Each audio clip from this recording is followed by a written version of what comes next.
दर्शकबिन आज पनि म एकजना अतिथिसँग टिकटकमा उपस्थित भइसकेकी छु। आज अन्तर्राष्ट्रिय नारी दिवस रहेको छ। मार्च 8 तारिकका दिन 112औं अन्तर्राष्ट्रिय नारी दिवस छ र आज यसैसँग सम्बन्धित रहेर हामी कुराकानी गर्नेछौँ। आज हामीसँग कोहलपुर नगरपालिकाका उपप्रमुख सञ्जु कुमारी चौधरी हुनुहुन्छ। आउनुहोस् सबैभन्दा अगाडि उहाँलाई स्वागत गरौँ। स्वागत छ म्याम यहाँलाई। धन्यवाद। अनि आज अन्तर्राष्ट्रिय नारी दिवसको पनि यहाँलाई पनि धेरै धेरै शुभकामना पनि छ। धन्यवाद। यहाँले पनि धेरै धेरै शुभकामना छ 112औं अन्तर्राष्ट्रिय नारी दिवसको अवसरमा। सन्चै हुनुहुन्छ? सन्चै छु। पछिल्लो समयको व्यस्तता कस्तो छ यहाँको? पछिल्लो समयको व्यस्तता अहिले हाम्रो नेपाली काङ्ग्रेसको 14 अधिवेशनको जिल्ला अधिवेशन यही फागुनको 19 गते सम्पन्न भएको छ। त्यही 19 गतेको अधिवेशनमा मेरो पनि उम्मेदवारी थियो जिल्ला सचिव पदमा र त्यसैमा व्यस्तता भएको थियो। बधाई पनि छ यहाँलाई। धेरै धेरै धन्यवाद यहाँलाई। आज अन्तर्राष्ट्रिय नारी दिवस 112औं अन्तर्राष्ट्रिय नारी दिवस छ र यसको खासमा महत्त्व के छ? यो दिवसको हैन यसरी मनाइरहँदाखेरि यो दिवसको औचित्यता के छ? यो बारेमा चाहिँ केही कुराकानी गरौँ। 112औं अन्तर्राष्ट्रिय नारी दिवस यो वर्ष चाहिँ सामाजिक न्याय र लैङ्गिक समानता दिगो विकासको सुनिश्चितता भन्ने नारा रहेको छ र हामीले प्रत्येक वर्ष मार्च 8 का दिन विश्वभरि नै विविध कार्यक्रम गरेर अन्तर्राष्ट्रिय नारी दिवस, अन्तर्राष्ट्रिय महिला श्रमिक दिवस मनाइरहँदाखेरि हामीले ती महिला दिदीबहिनीहरूले सम्झिने गर्छौँ जसले चाहिँ सामाजिक न्यायका लागि, सामाजिक रूपान्तरणका लागि आफ्नो योगदान दिनुभएको छ। त्यो आफ्नो चाहिँ जुन बलिदान दिनुभएको छ हामीले उहाँहरूलाई सम्झिने गर्दछौँ र 112औं अन्तर्राष्ट्रिय महिला दिवस यो वर्ष मनाइरहँदाखेरि यो वर्षको नारा अलि फरक छ। सबै कुराको विकास गर्नुपर्छ। दिगो विकास गर्दाखेरि चाहिँ सामाजिक न्याय र लैङ्गिक समानताको पनि महत्त्वपूर्ण भूमिका हुन्छ भनेर चाहिँ यो वर्षको अन्तर्राष्ट्रिय नारा रहेको छ र यसरी चाहिँ हामीले विविध कार्यक्रमहरू गरेर यो एउटा उत्सवको रूपमा हामीले लिएका छौँ। खास गरेर महिलाहरू, नारीहरू यो मार्च 8लाई चाहिँ विशेष रूपमा चाहिँ एउटा सेलिब्रेसन गरेर महोत्सवकै रूपमा चाहिँ मनाउने गरिरहेको अवस्था चाहिँ छ। जस्तो यो महोत्सवको रूपमा त एकातिर हामी मनाइरहन्छौँ। आज यो 112औं सम्म आइपुग्दासम्म महिलाको अवस्था चाहिँ कस्तो पाउनु भएको छ? के छ? केही परिवर्तन पाउनु भएको छ कि छैन? या जहाँको त्यही छ? के छ अवस्था? कस्तो देख्नु भएको छ?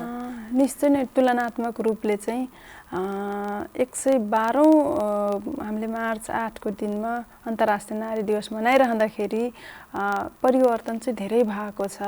खास गरेर अब महिला दिदीबहिनीहरू भनौँ न, हिजोको महिला र अहिलेको महिलामा धेरै अन्तर चाहिँ छ। सामाजिक रूपले चाहिँ अन्तर भएको छ। आर्थिक राजनैतिक रूपमा चाहिँ परिवर्तन चाहिँ भएको छ। तुलनात्मक रूपमा र प्रतिशतको हिसाबले चाहिँ तलमाथि होला, तर त्यो विकासको हिसाबले पक्कै पनि अलिकति सशक्तिकरणमा चाहिँ हामीले जोड दिएको छौँ र भएको पनि छ। तर पनि अब यतिले मात्रै पनि पुगेको अवस्था चाहिँ छैन। अहिले पनि हामीले हेर्ने हो भने विभिन्न चाहिँ महिलाहरू हिंसामा परेको छ। हामीले भनौँ न हाम्रो देशमा लक्ष्मीलाई पुज्ने गरिन्छ र त्यही लक्ष्मीको चाहिँ अस्मितामाथि चाहिँ खेलवाड भएको अवस्था छ। अब यो सामाजिक परिवर्तन एकैचोटि हुने कुरा पनि होइन, बिस्तारै चाहिँ हुँदै जाने हो। बिस्तारै चाहिँ चेतनाको ढोका खुल्दै गइरहेको छ र यसलाई चाहिँ कार्यान्वयन गर्नको लागि यहाँ चेतना स्तर बढाउनको लागि र यस्ता आपराधिक घटनाहरू रोक्नको लागि चाहिँ कानुनको पनि उत्तिकै चाहिँ परिपालना चाहिँ गर्न आवश्यक छ। र मैले चाहिँ के भन्न सक्छु भने हिजोको एउटा महिला र अहिलेको महिलामा धेरै चाहिँ फरक छ। बोल्न सक्ने एउटा चाहिँ क्षमता राख्छ, प्रतिवाद गर्न सक्ने चाहिँ क्षमता राख्छ, आफ्नो हक अधिकारको बारेमा लड्न सक्ने एउटा क्षमता राख्छ। तर यतिले पनि पर्याप्त भएको चाहिँ अवस्था छैन। यसलाई अझै चाहिँ हामीले चाहिँ उजागर गर्न चाहिँ आवश्यक चाहिँ छ। कसरी गर्न सकिन्छ होला? जस्तो यो अवस्थासम्म आइसक्दासम्म त लगभग धेरै नै परिवर्तन हुनुपर्ने हो नि त। जुन रूपमा हामीले सोचेका छौँ त्यो रूपमा परिवर्तन हुन सकेको छैन। यसका लागि कहाँ कमजोरी भयो या के कुराले गर्दाखेरि त्यो अवस्था सिर्जना हुन सकिराखेको छैन? कसरी हामीले त्यो परिवर्तनलाई अझ यो या अभियानका रूपमा सञ्चालन गरेर हुन्छ? कसरी हुन्छ? कसरी चाहिँ हामी गर्न सक्छौँ जस्तो लाग्छ? अब यो विषयमा अहिले त हामीले चाहिँ संघीयताको कार्यान्वयनकै फेजमा छौँ होइन। 753वटा चाहिँ स्थानीय तह छ, सबभन्दा नजिकको सरकार पनि स्थानीय सरकार भएको हुनाले यसमा चाहिँ अलि बढी भूमिका चाहिँ स्थानीय सरकारकै रहेको पाइएको छ र स्थानीय सरकारमा पनि महिलाको चाहिँ एकदमै सहभागिता अन्य तहमा अन्य ठाउँमा चाहिँ 33% हुँदै गर्दाखेरि स्थानीय तहमा चाहिँ 40% महिलाको सक्रिय सहभागिता रहेको छ। यसले गर्दा पनि चाहिँ हामीले के बुझ्न सक्छौँ भने हिजोको महिला र अहिलेको महिलाको जुन विकासमा सशक्तिकरणमा धेरै चाहिँ फाइदा चाहिँ भएको छ र स्थानीय सरकारमा जति पनि आबद्ध जनप्रतिनिधिहरू हुनुहुन्छ, विभिन्न राजनैतिक दलबाट प्रतिनिधित्व गरेर आउनु भएको छ, पक्कै पनि ती महिला दिदीबहिनीहरूले चाहिँ आफ्नो दलमा आफ्नो पार्टीमा पनि यसले चाहिँ मुख्य मुद्दाको रूपमा चाहिँ लिइराख्नु भएको छ। महिलाहरूलाई चाहिँ यही रेसियोसम्म नभइकन अझ हामीले चाहिँ पुरुष र महिला बराबर दर्जामा राख्नुपर्छ, बराबर हुनुपर्छ, 33बाट 40मा मात्रै नभइकन 50-50मा हुनुपर्छ भन्ने चाहिँ कुरा चाहिँ विभिन्न राजनैतिक दलको फोरममा चाहिँ उठिरहेको अवस्था छ र यसलाई मैले अघि पनि भने स्थानीय सरकारले नै एउटा चाहिँ नीति बनाएर आम ग्रामीणदेखि शहरीसम्मका महिलाहरूको क्षमतामा चाहिँ विकास गर्नुपर्छ, सशक्तिकरणमा विकास गर्नुपर्छ, उहाँहरूको नेतृत्वमा विकास गर्नुपर्छ। यो कुरालाई स्थानीय सरकारले प्रमुख एजेन्डा प्रमुख रूपले चाहिँ अगाडि बढाउनुपर्छ अनि मात्रै अगाडि बढ्न चाहिँ सक्छन् महिला दिदीबहिनीहरू र यो काम पनि गरेको छ। कोलपुर नगरपालिकाले महिलाहरूको सशक्तिकरणको लागि उहाँहरूलाई खास गरेर हाम्रो कानुनमा के व्यवस्था भएको छ, महिला अधिकारको व्यवस्था के छ त केही महिला दिदीबहिनीहरूले थाहा होला, तर धेरैजसो ग्रामीण भेगमा बस्ने महिला दिदीबहिनीहरूलाई चाहिँ नेतृत्वको बारेमा आफ्नो अधिकारको बारेमा थाहा नभएको पनि हुनसक्छ। यस्ता कार्यक्रमहरूले हामीले चाहिँ ग्रामीण क्षेत्रमा पनि लगिरहेका छौँ। हाम्रो खास गरेर नगरपालिकाको एउटा उपशाखा महिला ज्येष्ठ नागरिक तथा महिला बालबालिका शाखा रहेको त्यो शाखा मार्फत हामीले चाहिँ ग्रामीण भेगका महिलाहरूले विभिन्न समितिहरू महिला समितिहरू गठन गरेर ती समिति मार्फत नेतृत्वको विकास गरिरहेको छौँ, उहाँहरूको क्षमताको विकास गरिरहेको छौँ, उहाँहरूलाई आय आर्जनमा जोड्नको लागि चाहिँ प्रयास चाहिँ गरिरहेको छौँ। यसरी चाहिँ गर्दाखेरि पक्कै पनि एउटा ग्रामीण भेगको महिला र शहरी भेगमा बस्ने महिलामा फरक हुन्छ, बराबर हुन्छ र ती महिलाले आफ्नो अधिकारको बारेमा भोलिका दिनमा चाहिँ लड्न सक्ने चाहिँ हैसियत राख्छ, खोज्न सक्ने चाहिँ क्षमता राख्छ। यसरी चाहिँ नगरपालिकाले काम गरिरहेको अवस्था छ। जस्तो ग्रामीण भेगको कुरा उठाइरहँदाखेरि कति धेरै महिलाहरू धेरै नै पीडित पनि हुनुहुन्छ। जस्तो हामी त्यो ठाउँमा एकदम दूर दराजमा हामी पुग्न पनि सकेका छैनौँ, कति कुराहरू चाहँदै पनि पुग्न सकिने अवस्था हुँदैन विविध कारणले गर्दाखेरि। ती महिलाहरूका लागि कसरी काम गर्न सकिन्छ होला, जो आजको दिन मात्रै होइन हरेक दिन उनीहरू पीडामा छन्, हरेक दिन अझ भनौँ श्रीमानले त्यति धेरै सहयोग नगर्ने, आफ्नै सहयात्रीले सहयोग नगरिदिँदाखेरि पनि उहाँहरू अझ धेरै पीडामा छन्। उहाँलाई चाहिँ के गर्न सकिन्छ होला, कसरी चाहिँ त्यो पीडामा मलम लगाउन सकिन्छ होला? एकदमै सही कुरा भन्नुभयो। अहिले पनि हामीले हेर्ने गर्छौँ, विभिन्न पत्र पत्रिकामा पनि पढ्ने गर्छौँ, हरेक पुरुषको पछाडि चाहिँ महिलाको चाहिँ हरेक पुरुषको सफलतामा चाहिँ महिलाको चाहिँ महत्त्वपूर्ण भूमिका हुन्छ एकदमै। तर एउटा महिलाको सफलतामा पनि पुरुषको चाहिँ भूमिका चाहिँ राम्रो हुनुपर्छ, एकअर्काका परिपूरक चाहिँ हुनुपर्छ र त्यसरी चाहिँ महत्त्व दिनुपर्छ भनेर चाहिँ हाम्रो चाहिँ सोच रहेको छ। तर पनि एकदम बिरलै पाउँछ त्यो त्यो त्यो कुरा चाहिँ एकदमै कम पाएको छौँ हामीले चाहिँ, किनभने यो कुराहरू अहिले पनि हाम्रो समाजमा पितृ सत्तात्मक सोच अहिले पनि विद्यमान चाहिँ रहेको छ। यसलाई चिर्नको लागि तपाईँ हामी सबै चाहिँ लाग्न आवश्यक छ। अहिले पनि महिलाको नेतृत्वलाई स्वीकार्न चाहिँ गाह्रो छ। एउटा महिला विभिन्न कारणहरू देखाएर चाहिँ त्यो महिलालाई चाहिँ असक्षम बनाउन चाहिँ प्रयास चाहिँ गरिएको अवस्था छ। उसको सक्षमता उसको योग्यता जति भए पनि कुरा विभिन्न त्यो सङ्कीर्ण मानसिकताले गर्दाखेरि त्यो स्वीकार्न चाहिँ गाह्रो छ र यसलाई चिर्न तपाईँ हामीले नै पहल गर्नुपर्छ, हामी सबैले चाहिँ लड्नुपर्छ।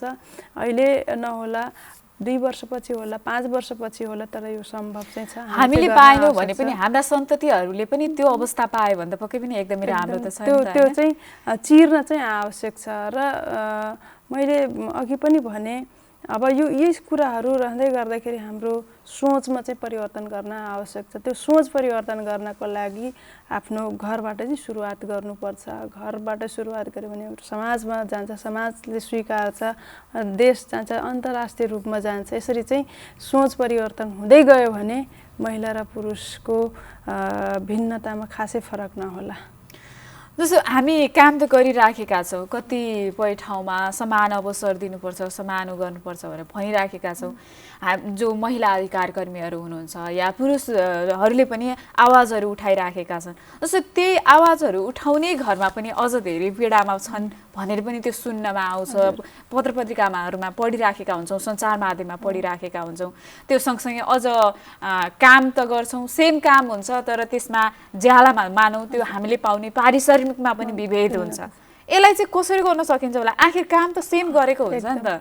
अहिले पनि अब यो कुराहरूलाई चाहिँ हामीले बुझाउन चाहिँ आवश्यक छ है। महिला र पुरुष श्रम एउटै हुन्छ, तर ज्यालामा असमानता भयो भने यो कुराहरूलाई चाहिँ मैले अघि पनि भने हाम्रो अधिकारको बारेमा जबसम्म हामीले बुझाउन सक्दैनौँ, चेतनाको स्तर हामीले वृद्धि गर्न सक्दैनौँ, तबसम्म यो कुराहरू चाहिँ रहिरहन्छ। त्यो भएको कारणले गर्दाखेरि पहिला त हाम्रो अधिकारको बारेमा हाम्रो संविधानमा, हाम्रो कानुनमा महिलाहरूको लागि के अधिकारको व्यवस्था भएको छ, यस्तो शोषण भयो, असमानता भयो भने कहाँ उजुरबाजुर गर्ने, कहाँ चाहिँ हामीले न्याय पाउने, त्यो विषयमा चाहिँ जानकारी गराउन आवश्यक छ। ती कुराहरू एउटा महिलाले जानकारी भयो, एउटा महिलालाई जानकारी भयो भने उसले चाहिँ आफ्नो अधिकारलाई प्राप्त गर्नको लागि चाहिँ अडिग रूपले चाहिँ उभिन सक्छ, प्रतिवाद गर्न सक्छ।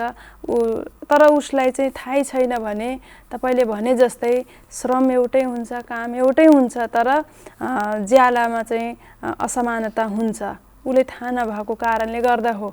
यदि उसले थाहा भएको भए उनी चाहिँ त्यो आफूले अन्याय भएको छ भनेर उसले भनौँ न कुराहरू राख्नु पर्थ्यो, राखेको भए चाहिँ त्यो चाहिँ सम्भव हुन्छ। र यस्ता कुराहरू गर्नको लागि चाहिँ हामीले चाहिँ चेतनाको स्तर चाहिँ वृद्धि गर्न आवश्यक छ। शिक्षामा जोड दिन पर्छ। खास गरेर अशिक्षाकै कारणले गर्दाखेरि पनि हामीले विभिन्न ठाउँमा महिलाहरू चाहिँ शोषित भएको अवस्था छ। ऊ आर्थिक रूपले सबल छैन। एउटा महिला आर्थिक रूपले सबल भयो भने धेरै कुराहरू, धेरै हिंसाहरू चाहिँ न्यूनीकरण हुन्छ जस्तो मलाई लाग्छ।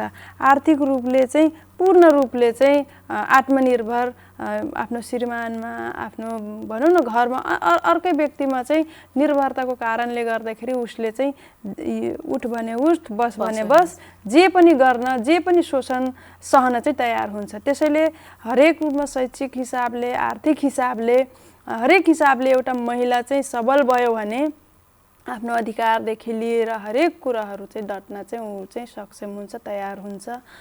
यस्तो भयो भने एउटा महिला सशक्तिकरणमा प्रमुख नै नेतृत्वमा पुग्न सक्ने अवसर पनि प्राप्त हुन्छ जस्तो लाग्छ मलाई। जस्तो हरेक कुराहरूको ज्ञान हुँदाखेरि उसले आफ्नो न्याय पाउन सक्छ या अन्यायमा परेको छु भन्ने कुरा थाहा हुनसक्छ र उसले आफ्नो ठाउँमा सम्बन्धित निकायमा गएर न्यायका लागि उजुर गर्ने या आफ्नो हक अधिकारका लागि त्यो उजुरी गर्ने या गर्ने उनीहरूले, महिलाहरूले प्रयत्न त गरिराखेका हुन्छन्। तर पनि जस्तो न्यायालयमा जुन ठाउँमा आफूले न्याय पाउने हो त्यो ठाउँमा गएर आफूले घचघच्याउँदाखेरि पनि कतिपय घटनाहरू उसले सकेछौँ। यसमा अझ घरेलु हिंसाका घटनाहरू, महिला घरेलु हिंसाका घटनाहरू बढिराखेका छन्। त्यहाँ जाँदाखेरि पनि मिलापत्रमै सकेसम्म मिलाउने कोसिस नै गरिन्छ, तर उसले कति पीडा सहेको छ भन्ने कुरा त्यहाँ हेरिँदैन। उसले कति एकदमै धेरै नै गाह्रो भएपछि न महिला जान्छ, नत्र भने त एउटा महिला सहनशील प्राणी भनिन्छ, सहेर पनि बसेको धेरै कुरा देखिन्छ। कतिपय कोही होला त्यो सहनै नसक्ने या एकदमै धेरै त्यो नराम्रै गरेर हिँड्ने कोही मात्र होला, नत्र भने महिलाहरू सहनशील प्राणी र उनीहरूले सहन सक्नेसम्म सहिसक्दाखेरि अति नै भयो, अब त सहनै अवस्था रहेन भनेर उनी एउटा सम्बन्धित निकायमा जान्छ। त्यहाँबाट पनि उसले सकेसम्म मिलापत्रमै उसलाई टुङ्ग्याउने गरिन्छ। यसो गरिँदाखेरि त झन् घरेलु हिंसा त पक्कै बढ्छ होला नि त। मैले अघि पनि भने एउटा महिला चाहिँ चेतनशील भयो भने यस्ता कुराहरू आफूलाई अन्याय भएको छ भन्ने कुराहरू ऊ सजिलै चाहिँ गएको चाहिँ हुन्छ। अहिले पनि हामीले देखेका हुन्छौँ विभिन्न सञ्चार माध्यममा पनि हाम्रै घर परिवारमा हाम्रै छरछिमेकमा पनि देखिरहेको छौँ। पढे लेखेको महिला चाहिँ अन्याय चाहिँ सहँदैन। उसले केही अप्ठ्यारो पर्ने बित्तिकै उसले उजुरबाजुर सम्बन्धित ठाउँमा चाहिँ न्यायको लागि चाहिँ अगाडि बढ्छ। तर एउटा महिला अशिक्षित छ, बेरोजगार छ, पूर्ण रूपले चाहिँ अरूमा डिपेन्डेन्ट छ भने ऊ हरेक कुराहरू सहन तयार हुन्छ। उसले के सोच्छ भने सर्वेसर्व नै मेरो चाहिँ श्रीमान अथवा मेरो घर परिवार नै सबै कुरा उहाँहरूको चाहिँ प्रतिष्ठामाथि मैले कुनै पनि चाहिँ आवाज उठाउनु आँच आउने चाहिँ काम गर्नुहुन्न।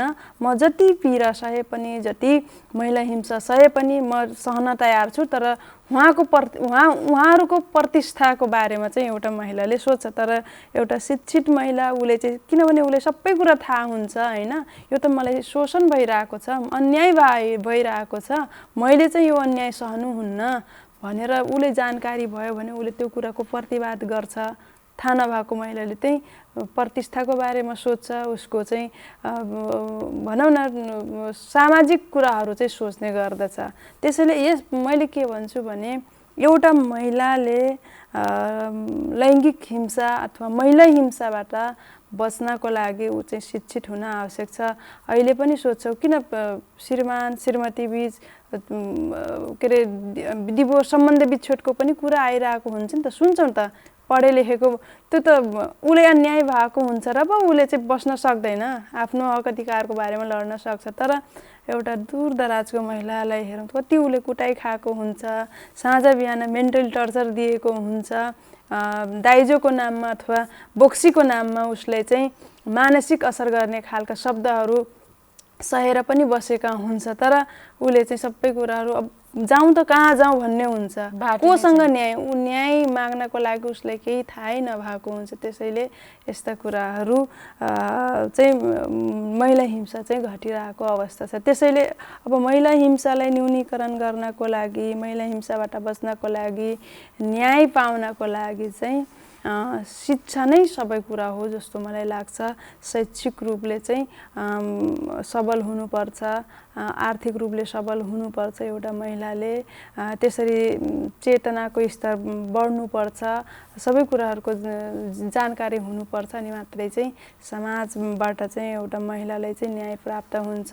नत्र त गाह्रो नै हुन्छ होइन। सबै कुराहरू उसले आफ्नो बारे भन्दा पनि अरूको बारेमा सोच्दै जान्छ, ओहो यस्तो भयो भने प्रतिष्ठामा आँच आउँछ भन्ने कुरा सोच्दै सोच्दै यो गर्नुहुन्न भनौँ अन्धविश्वासमा चाहिँ लिप्त भएको हुन्छ एउटा महिलाले।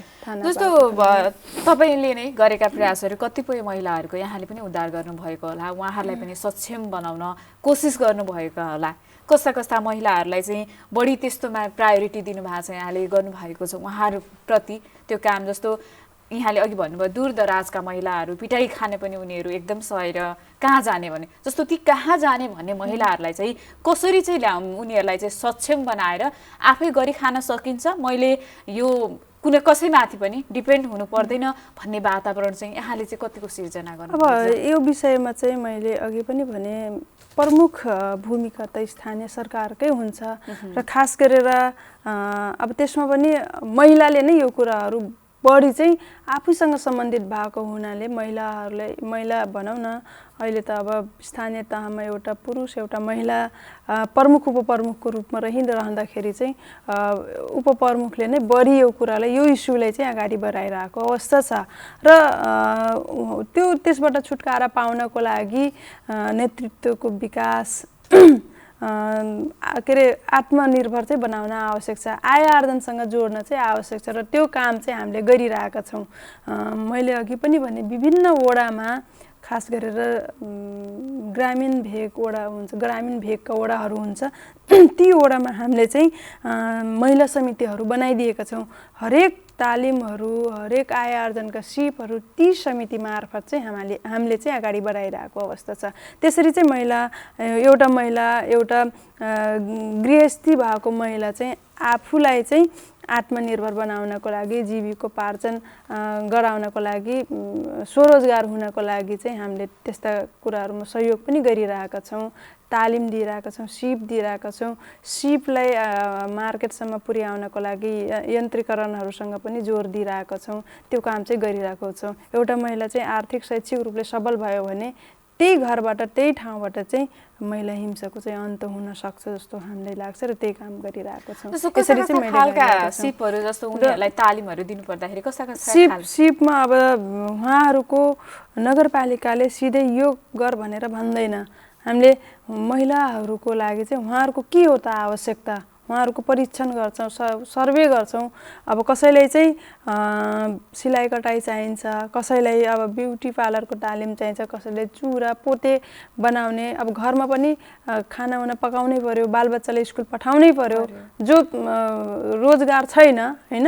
तर बाँकी बचेको समयले कसरी मैले सदुपयोग गर्न सक्छु, आफ्नो पकेट मनी चाहिँ कसरी बनाउन सक्छु भने त्यस्ता महिला दिदीबहिनीहरूले आफ्नो घरको काम पनि म्यानेज गर्ने र आफ्नो आर्थिक रूपले पनि सबल हुने भनेर चाहिँ यस्ता अब सिलाइ कटाइ, ब्युटी पार्लर, चुरा पोते, मसला बनाउने होइन, कुसन गुडिया बनाउने जस्ता चाहिँ कामहरू चाहिँ हामीले चाहिँ तालिमहरू दिइरहेका छौँ, लिइराख्नु भएको छ। अब कोही हुन्छ बाख्रा पाल्ने होइन, सुँगुर बङ्गुर पाल्ने, कुखुरा पाल्ने हुन्छ, कृषिमा कोही इन्ट्रेस्ट हुनुहुन्छ भने उहाँहरूको आवश्यकता अनुसार चाहिँ उहाँहरूको माग अनुसार चाहिँ हामीले चाहिँ सिप प्रविधिहरू चाहिँ दिइरहेको छौँ। कतिको आउनुहुन्छ उहाँहरू ती सिप सिक्नलाई, ती तालिमहरू लिनलाई चाहिँ उहाँहरूको आकर्षण चाहिँ कतिको छ? अब सुरुको वर्षमा हामी निर्वाचित भएको पनि धन्य अब 5 वर्षै पुग्न आँटिसकेको छ। सुरुको वर्षमा उहाँहरूले पनि त्यति चाहिँ जानकारी थिएन। त्यसैले अब स्थानीय त्यही भएर मैले भने जनतासँग प्रत्यक्ष जोडिएको सरकारी स्थानीय सरकार भएपछि त्यही वडाको एउटा जनप्रतिनिधिहरू हुनुहुन्छ, 5 जना त्यही टोलको हुनुहुन्छ। हरेक कुराको सूचना उहाँहरूले प्रवाह गर्नुहुन्छ। वडा कार्यालय उहाँको घरनिरै वडा कार्यालय छ, केही सूचनाहरू छ भने उहाँ दौडेर वडा कार्यालयमा हेर्न सक्नुहुन्छ। यी विविध कारणले गर्दाखेरि एउटा चाहिँ मान्छे स्थानीय सरकारसँगको अट्याचमेन्ट छ र उहाँहरू आफै खोज्दै आउनुहुन्छ। हामीले चाहिँ के गर्ने त, हामीलाई चाहिँ सिप चाहियो, हामीलाई चाहिँ रोजगार चाहियो, हामी यो गर्न चाहन्छौँ भनेर उहाँहरू आफै आउनुहुन्छ र उहाँहरूको मागले चाहिँ हामीले प्रक्रिया मिलाएर चाहिँ प्रक्रिया अनुसार चाहिँ अगाडि बढाइरहेको अवस्था छ। थोरै राजनीतिक पृष्ठभूमि पनि मैले कुरा गर्न चाहे। जस्तो राजनीतिमा महिलाहरूको अहिलेको सहभागिता लगभग धेरैको आकर्षण पनि छ। कस्तो पाउनु भएको छ के छ राजनीतिमा चाहिँ महिलाको उपस्थिति? राजनीतिमा पनि महिलाको उपस्थिति अहिले पछिल्लो समय चाहिँ एकदमै महिलाहरूको चाहिँ आकर्षण, महिला दिदीबहिनीहरूको पनि चेतनाको स्तर बढेको छ र नीति निर्माण तहसम्म पनि महिलाको चाहिँ सहभागिता चाहिँ अनिवार्य हुनुपर्छ, सक्रिय सहभागिता हुनुपर्छ भन्ने चाहिँ कन्सेप्ट चाहिँ आम महिला दिदीबहिनीहरूको उसमा मानसिकतामा चाहिँ बसेको छ र हरेक राजनीतिक दलले पनि महिला बिना चाहिँ राजनीति गर्न चाहिँ सम्भव छैन। हरेक कुरामा महिला एउटा घर गृहस्थी म्यानेज गर्न सक्ने एउटा महिला राजनीति गर्न पनि महिलाहरूलाई चाहिँ अगाडि ल्याउनुपर्छ भनेर हरेक राजनीतिक दलमा नीति नै छ। त्यो भएको कारणले गर्दाखेरि पछिल्लो समय चाहिँ महिला दिदीबहिनीहरूको चाहिँ राजनीतिमा आकर्षण छ। आकर्षण उहाँहरूले चाहिँ लड्न, महिला दिदीबहिनीहरूको लागि लड्नको लागि तयार हुनुहुन्छ र राजनीतिमा महिलाको भूमिका आवश्यक छ भनेर चाहिँ खोज्नु भएको छ। तर त्यो स्पेस चाहिँ पाइरहेको अवस्था पनि छैन। लडेर लिनुपर्ने अवस्था छ। 33% भए पनि 33%सम्म चाहिँ नीतिमा एउटा कुरा भए पनि त्यो कार्यान्वयन गर्न चाहिँ गाह्रो छ। त्यो कार्यान्वयन नगराउनको लागि विभिन्न तत्त्वहरू चाहिँ लागेको अवस्था चाहिँ छ। तर यस्ता कुराहरू सबै दिदीबहिनीहरू बुझ्नुपर्छ, आफ्नो अधिकार चाहिँ लिनको लागि चाहिँ लड्नुपर्छ भन्ने कुराहरू चाहिँ बुझ्न आवश्यक छ। जस्तो महिलाहरूलाई चाहिँ एउटा उपपदमा मात्रै राखिएको छ, जुन प्रमुख भूमिकामा महिलाहरूको नेतृत्वलाई चाहिँ त्यो त्यति धेरै राखिएको छैन होइन। खासमा महिलाहरू त सक्षम त छन् नि, त्यो नेतृत्व लिन सक्ने छैनन् र त्यो त्यही त मैले अघि पनि भने राजनीतिमा पनि 33% महिलाको सहभागिता पुर्याउनु पर्छ भनेर त्यो लिपिबद्ध छ। त्यो कार्यान्वयन गराउन चाहिँ गाह्रो छ। गाह्रो के छ भने एउटा महिला नीतिगत रूपमा त छ, तर त्यहाँ पुर्याउनु हुन्न भन्ने कता कता त्यो मानसिकता पितृसत्तात्मक सोच मैले चाहिँ भन्न छु हैन। त्यो चाहिँ सोच छ र अहिले पनि स्थानीय तहमा हेर्ने हो भने धेरै महिलाहरू चाहिँ उपप्रमुखमै छ, जबकि संविधानमा प्रमुख अथवा उपप्रमुखमा एउटा महिला अनिवार्य हुनुपर्छ, एउटा कम्तीमा पनि महिला हुनुपर्छ भनेपछि त एउटा महिला प्रमुख पनि बन्न सक्छ। क्षमता छ के अरे उपप्रमुख मात्रै बस्नु हुँदैन। अहिले के छ भने उपप्रमुख भनेको महिलाकै लागि मात्रै हो भन्ने चाहिँ सोच चाहिँ भएको छ हैन। अहिलेको यो पहिलो चरण भनौँ न, पहिलो पटकको जनप्रतिनिधिमा महिलाको जुन त्यो संविधानले बाध्य बनाइदिएको छ, एउटा महिला अनिवार्य हुनुपर्छ भनेपछि त उपमै दिनुपर्छ भन्ने सोच छ। तर उपमा मात्रै होइन कि प्रमुखमा पनि महिला चाहिँ काम गर्न चाहिँ सक्षम छ, उसले चाहिँ काम गर्न सक्छ भन्ने कुराहरू अहिलेको यो उपप्रमुख पदले पनि प्रमाणित गरिसकेको छ। त्यसैले अबको स्थानीय तहमा महिलालाई प्रमुखकै जिम्मेवारी दिन आवश्यक छ। जहाँ महिलाले नेतृत्व गरेको छ त्यहाँ आर्थिक पारदर्शितादेखि लिएर हरेक कुराको चाहिँ व्यवस्थापन चुस्त दुरुस्त भएको छ। हामीले चाहिँ विभिन्न समाचारमा विभिन्न माध्यममा पनि हामीले पढेका छौँ, सुनेका छौँ र देखेका पनि छौँ प्रत्यक्ष रूपले। त्यसैले राजनैतिक दलका प्रमुखहरूलाई पनि म अब यही माध्यमबाट भन्न चाहन्छु, महिलाहरूलाई तपाईँहरूले अवसर दिनुस्, त्यो अवसरमा पुग्नको लागि नरोक्नुस् हैन। महिलाहरू कुनै पनि कारणले असक्षम छैन, हरेक कुराले चाहिँ सक्षम छ। एउटा पुरुष जत्तिकै सक्षम एउटा महिला पनि छ, उहाँहरूलाई चाहिँ रोक्ने काम चाहिँ नगर्नुहोस् भनेर म यही माध्यमबाट पनि भन्न चाहन्छु। जस्तो अब स्थानीय तहको चुनाव वैशाख 30 गते गर्ने भनिएको छ, नजिकै पनि छ। अब यहाँले भनि पनि सक्नु भएको छ, जस्तो म आग्रह गर्न पनि चाहन्छु, महिलालाई नेतृत्व चाहिँ प्रमुखको पदमा पनि उहाँहरूले गर्न सक्छ र नेतृत्व दिनु पर्यो भनेर। जस्तो 50% भयो भने त आखिर पुग्थ्यो नि त। 50% हुँदा त प्रमुखमा पनि हुन्थे, उपप्रमुखमा पनि हुन्थे, या पुरुष मित्रहरू पनि प्रमुख या उपप्रमुखमा हुनुहुन्थ्यो हैन। यसका लागि चाहिँ अन्य आधारहरू के गर्न सकिन्छ होला? जस्तो 50% पुर्याउनु पर्यो र बराबर सहभागिता। जब उसले काम गर्न जति पुरुषले गर्न सक्छ त्यति महिलाले गर्न सक्छ भने 50% पुर्याउनुमा त केही गाह्रो त छैन नि त। अब यो विषयमा त मैले अघि पनि भने, पहिला त सोच परिवर्तन गर्नु पर्यो। एक दोस्रो चाहिँ दबाब चाहिँ सिर्जना गर्नै पर्छ। दबाब नदिइने हो भने फेरि पनि एउटा महिलालाई उपप्रमुखमै चाहिँ राख्ने काम हुन्छ। त्यसैले जति पनि महिलावादी अधिकार कर्मीहरू, महिलावादी दिदीबहिनीहरू हुनुहुन्छ, महिलाहरू हुनुहुन्छ र स्वयं जनप्रतिनिधि नेतृत्व तहमा पुग्नुभएका हाम्रा अग्रज दिदीहरू हुनुहुन्छ, उहाँहरू पनि एउटा बुलन्द आवाज चाहिँ बनाउन आवश्यक छ एउटा महिलालाई प्रमुखसम्म पुर्याउनको लागि। उहाँहरू पनि चुप लाग्दिनु भयो, हामी सबै चुप लाग्दियो भने एउटा महिला चाहिँ उपकै लागि हो भनेर फेरि चाहिँ थन्किने अवस्था चाहिँ आउँछ भन्न सकिँदैन। त्यसैले हामी सबैले चाहिँ आवाज उठाउन सकिन्छ। यो सबैको जिम्मेवारी पनि हो, एउटा मिडिया कर्मीको पनि चाहिँ एउटा जिम्मेवारी हो, तपाईँहरूको पनि जिम्मेवारी हो हैन। हामी सबैको जिम्मेवारी भएको हुनाले महिलालाई चाहिँ अबको चाहिँ नेतृत्व महिलालाई प्रमुखको रूपमा हामीले चाहिँ देख्नुपर्छ, दिनुपर्छ भनेर राजनैतिक दललाई चाहिँ हामी सबैले दबाब दिन चाहिँ आवश्यक छ। त्यसो तपाईँ पनि अब जस्तो उपप्रमुखकै भूमिकामा हुनुहुन्छ, त्यो भूमिका निर्वाह गरिसक्नु भएको छ। धेरै कुरा अहिले यो पहिलो स्थानीय तहमा चाहिँ कति कुरा सिक्नुपर्ने थियो, त्यो सिकियो पनि होला। जस्तो अब करिब अन्तिम चरणमा पनि आइसकेको छ, करिब 5 वर्ष पुगिसकेको छ, अब चुनावको पनि घोषणा भइसकेको छ हैन। यहाँको तयारी चाहिँ अबको चाहिँ कस्तो छ? योजना प्लानहरू चाहिँ के छ यहाँको चाहिँ आफ्नो? पक्कै पनि अब मैले अघि पनि भने, एउटा महिला अहिले धेरैजसो महिलाहरू चाहिँ उपप्रमुखमै हुनुहुन्छ। धेरै कुराहरू सिक्ने चाहिँ अवसर चाहिँ मिलेको छ, किनभने यो सङ्घीयताको पहिलो कार्यान्वयन पनि भएको हुनाले एउटा जनप्रतिनिधि, एउटा कर्मचारी, यहाँसम्म कि कानुन पनि नयाँ छ हाम्रो लागि। यो सङ्घीयताको कानुन पनि नयाँ भएको हुनाले स्थानीय प्रशासनलाई, स्थानीय कानुनलाई हामीले राम्रोसँग चाहिँ बुझ्ने अवसर पाएका छौँ, बुझेका पनि छौँ, समाजलाई बुझ्ने अवसर पाएका छौँ र पार्टीसँगको अन्तर सम्बन्ध पनि एउटा स्थानीय सरकार र राजनैतिक दलको पार्टीको सम्बन्ध पनि सुमधुर हुने चाहिँ अवसर पनि यही संघीयताको यो पहिलो अभ्यासले पनि गरेको छ। त्यसैले उपप्रमुखमा बस्दै गर्दाखेरि मैले भनौँ न उपप्रमुखमा बसिरहँदाखेरि कानुनले, संविधानले, स्थानीय सरकार सञ्चालन ऐनले दिएको अधिकार चाहिँ आफ्नो क्षेत्र अधिकारभित्र रहेर चाहिँ मैले चाहिँ काम गरेको छु होइन। अब यो पार्टीलाई चाहिँ किनभने टिकट दिने त पार्टी हो होइन, किनभने हामी एउटा राजनीतिक दलबाट आएको कारणले गर्दाखेरि हामी चाहिँ स्वतन्त्र रूपले चाहिँ आफ्नो उम्मेदवारी दिन्छु भन्ने पनि हामीले चाहिँ त्यो बाध्यता चाहिँ छैन होइन। त्यसैले राजनीतिक दलका अब म जुन पार्टीबाट मैले चाहिँ प्रतिनिधित्व गरेको छु त्यो पार्टीले चाहिँ मेरो मूल्याङ्कन पनि त गर्न आवश्यक छ।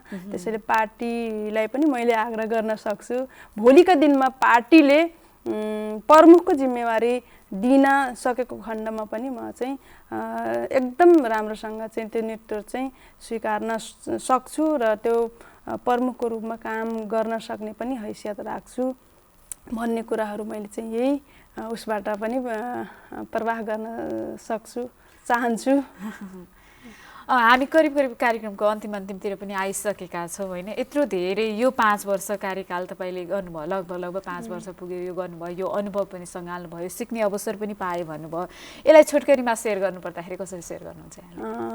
किनभने स्थानीय सरकार मैले अघि पनि भने 3 तहको सरकार छ हाम्रो मुलुकमा होइन। सङ्घीय सरकार, प्रदेश सरकार, स्थानीय सरकार र सबैभन्दा नजिकको सरकार भनेको स्थानीय सरकार। जनतालाई धेरै अपेक्षा राख्ने, जनताले धेरै अपेक्षा गर्ने सरकार पनि स्थानीय सरकारहरू नै हो। त्यसैले ती 5 वर्षसम्म मैले काम गरिरहँदाखेरि जनताले चाहिँ धेरै कुराहरू, हरेक गुनासा, हरेक समस्याहरू चाहिँ स्थानीय सरकारसँग नै अपेक्षा गरेको हुन्छ। उहाँहरूको गुनासो, उहाँहरूको समस्या हामीले बुझेका छौँ, बुझ्ने अवसर पाएका छौँ। खास गरेर यो स्थानीय प्रशासनले चाहिँ हामीले राम्रोसँग मैले चाहिँ बुझ्ने अवसर पाएँ। यसलाई चाहिँ भोलिका दिनमा चाहिँ एउटा भनौँ न अवसर पायौँ भने हामी सबैले फेरि पनि यो कोवलपुर नगरपालिकाले चाहिँ राम्रो गति दिन चाहिँ सक्छौँ। खास गरेर यो 5 वर्षको अवधि त सिकाइमै गयो म भन्न चाहन्छु, किनभने हामी निर्वाचित भएर आइरहँदाखेरि हामीसँग ऐन कानुन केही पनि थिएन। जबकि स्थानीय सरकारलाई कार्यपालिका, न्यायपालिका र व्यवस्थापिकाको अधिकार थियो र आफैले कानुन बनाएर आफैले कार्यान्वयन गर्नुपर्ने त्यो परिस्थिति चाहिँ थियो त्यति बेला। र यो वर्ष चाहिँ पूर्ण रूपले चाहिँ सिकाइकै रूपमा गएको छ। केही महत्त्वपूर्ण योजनाहरू चाहिँ सुरुवात भएको छ, केही योजनाहरू चाहिँ यही वैशाखसम्म चाहिँ सम्पन्न हुने अवस्थामा पनि छन्। विभिन्न वडामा बाटाहरू, कालो पत्रे बाटोहरू पुगेको छ। प्रत्येक वार्डमा चाहिँ आधारभूत स्वास्थ्य केन्द्रहरू पुगेको छ। प्रत्येक वार्डमा वडा कार्यालयहरू स्थापना भएको छ। खास गरेर शिक्षा, स्वास्थ्य, कृषि का कुराहरू अब स्थानीय तहबाटै भइरहेको छ। हामीले भन्ने गरेका छौँ स्थानीय सिंहदरबार चाहिँ घर घरमा भन्ने कुराहरू चाहिँ त्यो स्लोगन सुनिरहँदाखेरि अहिले चाहिँ सत्य साबित भएको चाहिँ अवस्था छ। यसरी चाहिँ मेरो समग्र बुझाइमा भन्नुपर्दाखेरि चाहिँ हामी जनतासँग प्रत्यक्ष रूपमा उहाँहरूको हरेक सुख दुःखमा बसेर चाहिँ काम गर्ने एउटा सुनौलो अवसर भनेको स्थानीय सरकार नै रहेको छ। यो चाहिँ एकदम राम्रो चाहिँ हाम्रो लागि एकदमै स्थानीय प्रशासन, स्थानीय जनप्रतिनिधि, स्थानीयलाई बुझ्ने चाहिँ अवसरको रूपमा चाहिँ मैले लिएको छु। हस्, यहाँलाई धेरै धेरै धन्यवाद। व्यस्त समयका बावजुद पनि हामीलाई समय दिनुभयो। आजको यो दिवसको अवसरमा पनि हामीले कुराकानी गऱ्यौँ र राजनीतिमा महिलाको उपस्थितिका बारेमा पनि कुराकानी गऱ्यौँ। धेरै धेरै धन्यवाद। यहाँलाई पनि धेरै धेरै धन्यवाद यो अवसर दिनुभएकोमा। दर्शकवृन्द, आजका लागि टिटकको समय सकिएको छ। आज हामीसँग कोवलपुर नगरपालिकाका उपप्रमुख सञ्जु कुमारी चौधरी हुनुहुन्थ्यो र आज 112औं अन्तर्राष्ट्रिय नारी दिवसको अवसरमा हामीले उहाँसँग यही विषयमा रहेर कुराकानी गऱ्यौँ। अब यस पछाडि भने हामी जिल्ला अपडेटमा हुनेछौँ।